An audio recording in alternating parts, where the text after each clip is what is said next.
We are nearing the time of the great celebration. Next Sunday, by this time, we will be beginning the holiest week of the church's year. Palm Sunday begins Holy Week and will climax with the great Easter feast. And so on this fifth Sunday of Lent, we already have a story of Jesus making his way, if you will, to Jerusalem, but he has stopped to visit a friend or some friends. We do not know whether this is the first visit of Jesus back to Bethany since he raised Lazarus from the dead. But what we do know from John's Gospel, Jesus is visiting Lazarus and his two sisters, and there is a dinner prepared for Jesus and the others. And while at dinner, something is going to happen. Lazarus, who was raised, is one of those at table. Martha is serving. And then Mary, who is oftentimes misunderstood, mischaracterized, does something very strange, if you will. She takes a costly perfume and anoint the feet of Jesus. She didn't get water to wash his feet. She anoints his feet. She didn't get a towel to dry his feet. She uses her hair. What's going on here? John doesn't tell us. But what we do here is the reaction of those who are at table with Jesus, if you will, having dinner. Judas is concerned that a lot of money has just been wasted. Why didn't we sell that for 300 denarii? And she's wasting it. And Jesus says to them, leave her alone. She bought it for this time, for my burial. I'm not sure they understood what Jesus was saying at the time, but they will within a few days. But leave her alone. You will always have the poor with you, but you will not always have me with you. Every year, when we come to this time of the year, as we approach Good Friday, I find myself spending time thinking about Judas. I spent a good bit of time thinking about him because he never got to tell his story. Others have told us about him. And we have it in this text. Judas didn't tell us that he said, why is she wasting all of this good perfume instead of selling it? Judas didn't tell us that he used to steal from the common purse. Someone in the crowd told us that what Judas did. Probably one of the other disciples. And so, for centuries, we've heard about Judas from someone else, but not from Judas. Because what we do know is, before Jesus is nailed to the cross, Judas commits suicide. Who have you empowered to tell your story? Who have I empowered to tell my story? Who knows me well enough to tell my story. Not even Eugenia or my children know me well enough to tell my story. They can only tell my story from the point in which their lives and my life began to intersect. But what before that point? We hear of Judas from others. We hear of the criticism of Judas. First of all, step back for a minute. If Judas was the treasurer of the band that Jesus carried, if you will, I mean, he and his disciples, and Judas was the treasurer, how much money did they have? Stop and think about it. Jesus was homeless. The guy never had a place to lay his head. I mean, he invited himself to be other people's guests, and he stayed in their guest room. Whether they had guest room in those days, never mind that. He didn't have. So how much money did they have that Judas was stealing from the treasury? But someone who told the story gave us the idea that Judas was stealing from the group.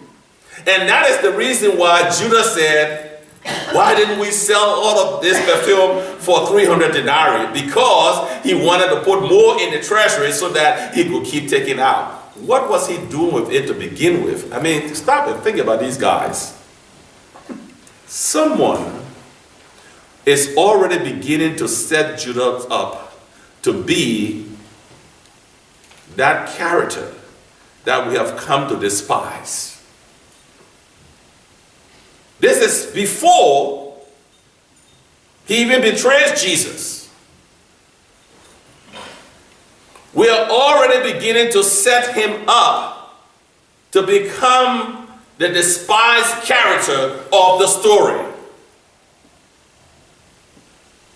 He didn't tell us his story. Someone has told the story so that Judas is forever despised by Christianity. I'm sure, like me, many of you have seen the CNN, the race to the White House.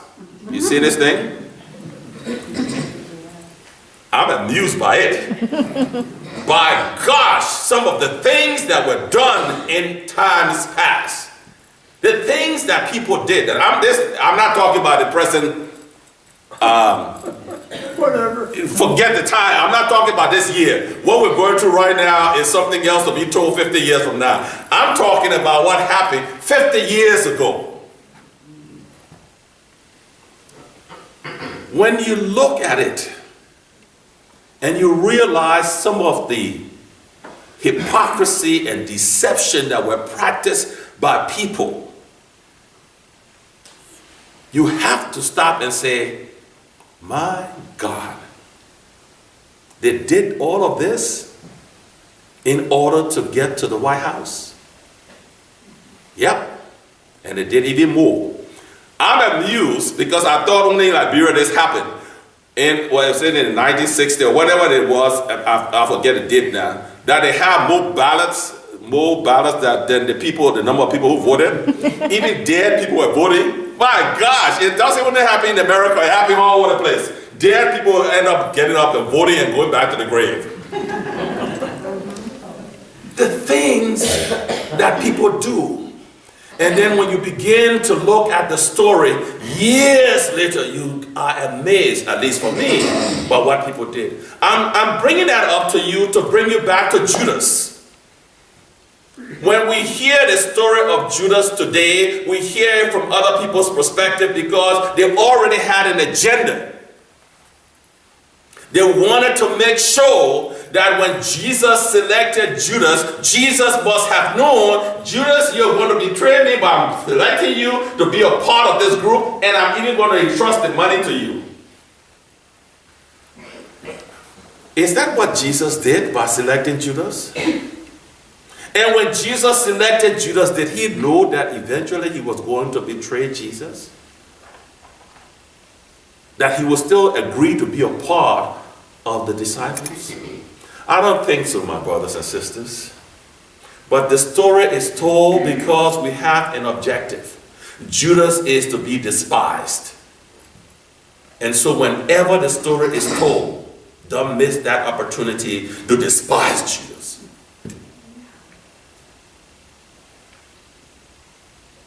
Who tells your story? And who will tell your story?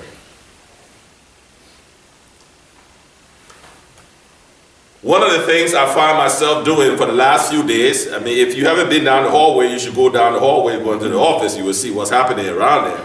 But I find myself digging through all of the stuff we have kept in this church for years. From 1969, when this whole thing began as a chapel, to become the church that it is today. And so I'm reading parochial reports, I'm reading other things, and I'm saying to myself, oh my God, look at where we are today, and look at where we've come from. People writing to share what was going on in the life of this place. The first rummage sale made a few $100s, and they thought they had made $1,000. Yes, you see us now. And all of those things that were being done, I'm just relaying to you what it is like when the story is being told, and from whose perspective the story is being told, and what's the agenda for telling the story the way it's being told. Judas didn't tell us his story. Someone told us Judas' story to make him the despised character of the story we have today. He had already killed himself.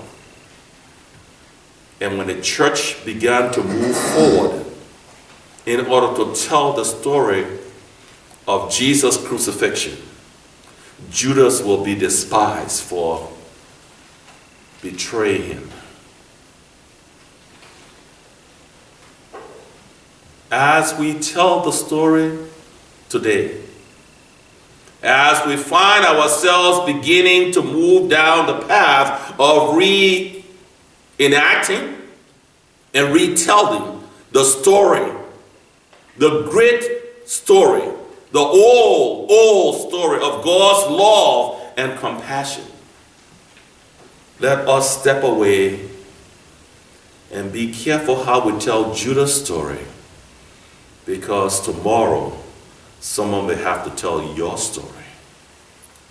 And how would you want your story to be told?